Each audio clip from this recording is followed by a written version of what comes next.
Sir வணக்கம் sir. வணக்கம்.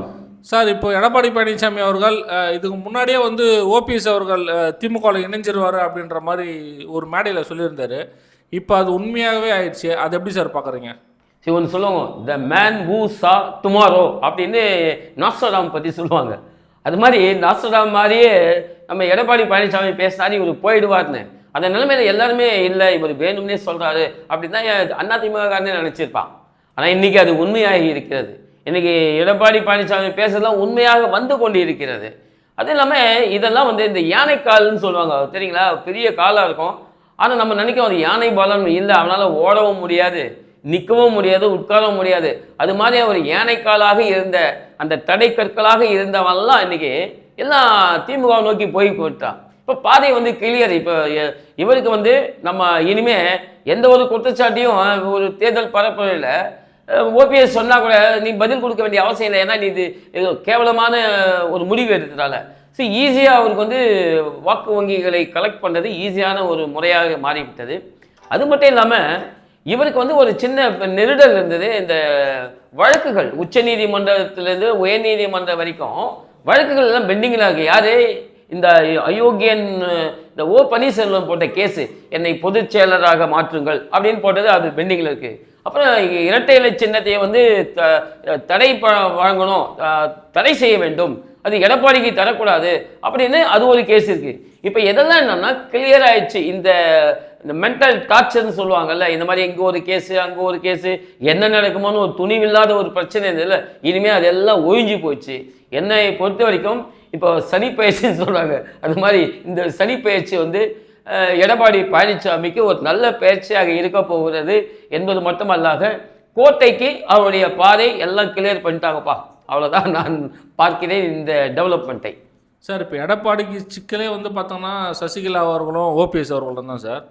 OPS அவர்கள் வந்து பார்த்தீங்கன்னா உரிமை மீட்பு குழு அப்படின்னு சொல்லிட்டு ஒன்று வச்சுருந்தாரு.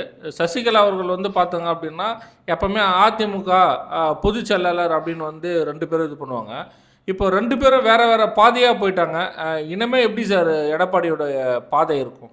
இனிமேல் அதிமுகவுடைய எந்த ஒரு கட்சி விவகாரங்களையும் 2 பேரும் தலையிடக்கூடாது. தலையிட்டாங்கன்னா அது வந்து வேற மாதிரியான ஒரு கேஸாக போகும். ஸோ இப்போ அவருக்கு வந்து கிளியர். இப்போ வந்து அதிமுக முழுக்க முழுக்க எடப்பாடி பழனிசாமியினுடைய கண்ட்ரோலில் வந்துச்சு 100%. இதுக்கு முன்னாடி இவர் முதலமைச்சராக இருந்தாரு, கேஸ் இருக்குன்னு ஒரு பரிதாப உணர்ச்சி இருந்தது, அது போச்சு. அதே மாதிரி சசிகலா அவர்கள் வந்து அம்மா கூட இருந்தாங்க, நான் போனேன் வந்தேன்னு அதெல்லாம் சொன்னாங்க. இப்போ அதுவும் அந்த அம்மா போயாச்சு. இப்போ என்னன்னா எடப்பாடி பழனிசாமிக்கு தெரிஞ்சோ தெரியாமலையோ நடக்கும் நிகழ்வுகள் எல்லாமே அடுக்கடுக்கான இவருக்கு ஒரு வெற்றி பாதையை நோக்கி போய் கொண்டிருக்கிறார் என்பதாகத்தான் நான் பார்க்கிறேன். சார் இப்போ ஓபிஎஸ் போட்ட கேஸில் என்ன சார் ஆகும்? ஓபிஎஸ் போட்ட கேஸ் எல்லாம் நாளைக்கே எல்லாமே இனிமே வழக்கு வராது. அதுக்கு முன்னாடி அவங்களே தள்ளுபடி பண்ணிடுவாங்க. ஏன்னா இவர் போய் ஒன்றுமே சொல்ல முடியாது, இவர் போய் அந்த கேஸுகளுக்கு எதிர்த்தரப்பு வாதமே செய்ய முடியாது. அதனால் கேஸ் எல்லாம் காலி ஆயிடுச்சு. அப்போது எல்லாமே கிளியர். நம்ம எடப்பாடி பழனிசாமிக்கு சசிகலா போட்ட கேஸும் காலி, ஓபிஎஸ் போட்ட காலி. இன்று முழுக்க முழுக்க எடப்பாடியினுடைய கையில் இருக்கிறது அதிமுக எல்லா உரிமைகளும் என்பது தான் என்னுடைய இதன் மூலம் நிரூபிக்கப்படுது. சார் இனிமேல் வந்து பார்த்தோன்னா அவங்க அதிமுக பொதுச் செயலாளர்னு வந்து சசிகலா அவங்க யூஸ் பண்ண முடியாது இல்லை சார்? யூஸ் பண்ணவே முடியாது. அவங்க என்னைக்கு அந்த கட்சி அந்த நிலைப்பாடுகள் போயிட்டா இனிமேல் யூஸ் பண்ணவே முடியாது, முடிஞ்சது. 2 பேருமே இனிமேல் சட்ட ரீதியான பிரச்சனைகள்ல எதுவுமே வர முடியாது. எல்லாம் one and only Edappadi Palaniswami மட்டும்தான் அதிமுக. இந்த வெற்றியை வந்து தொண்டர்களும் இபிஎஸ் எப்படி சார் பார்ப்பாங்க? கண்டிப்பாக நல்லா ஈஸியாக போச்சு. இப்போ இதெல்லாம் போய் சொல்லுவாங்க, இந்த துரோகியோட கதையெல்லாம் போய் சொன்னால், அப்புறம் சசிகலாவோட கதையெல்லாம், இப்போ சசிகலா தான் ஜெயலலிதாவை இது பண்ணாங்க கொண்டாங்க அப்படின்லாம் கூட சொல்லியிருந்தவனுக்கு இப்போ இதெல்லாம் உண்மையாக இருக்குமோ அப்படின்ற மாதிரி போய் இது ஒரு ப்ளஸ் பாயிண்ட் தான் நமக்கு எடப்பாடிக்கு என்பது என்னுடைய கணிப்பு. சார் மொத்தத்தில் இந்த தேர்தலில் எந்த சிக்கலும் இல்லாமல் ரெட்டையில வந்து அப்போது அதிமுக கையில் தான் இருக்குமா சார்? கண்டிப்பாக இப்போ இருக்கிற நிலைப்பாடுகள், இப்போ இருக்கிற பெரிய பெரிய பிரச்சனைகள் எல்லாமே திமுக வந்து நல்லா மாட்டியிருக்காங்க. இப்போ அடுத்த வாரம் அந்த அமலாக்கத்துறை நேற்று வந்துட்டார், நேற்று இன்றைக்கி வந்திருக்காரு.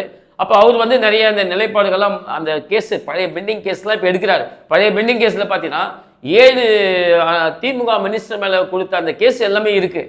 ஸோ இதெல்லாம் இங்கே எடுத்துட்டு ஏதோ ஒரு ஆள் ஒன்றும் இல்லை, அவங்களுடைய மெயின் டார்கெட் யாருன்னா இப்போ கேஎன் நேரு மேலே ஒரு ஆக்ஷன் எடுத்தால் கம்ப்ளீட்டாக அந்த கோபுரமே திமுக என்கிற கோபுரம் சரிந்துவிடும்.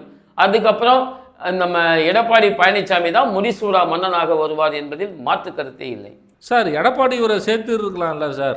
எடப்பாடிக்கு நிறைய விஷயங்கள் தெரியும். ஆனால் இவரையே இந்த நிலைப்பாடு திமுக கூட போகணும்னு எடுத்த ஒரு நிலைப்பாட்டுக்கு பின்னாடி ஒரு பெரும் ஒரு கன்ஸ்ட்ரக்ஷன் கம்பெனி இருக்கு. அதுல கோடிக்கணக்கான முதலீடுகளை ஓபிஎஸோட பணம் அங்க சொல்லுகிறது. அது மட்டும் இல்லாம இந்த மௌலிவாக்கத்தில் கூட ஒரு பில்டிங் எல்லாம் கீழே ஊதுது, அந்த பணமும் இருக்கு.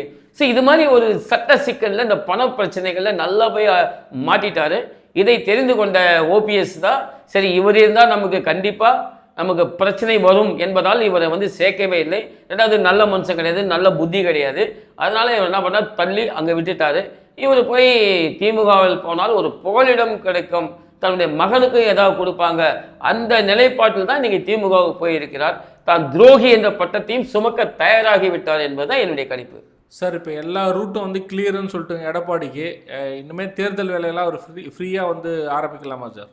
கண்டிப்பாக. இப்போ எடப்பாடிக்கு டென்ஷன் ஃப்ரீ ஆயிடுச்சு, எல்லாமே முடிஞ்சிச்சு. இனிமேல் அவர் முடிசூடா மன்னன் ஆகிட்டார், ஒரு எம்ஜிஆர் ஆகிட்டார் இப்போ எடப்பாடி.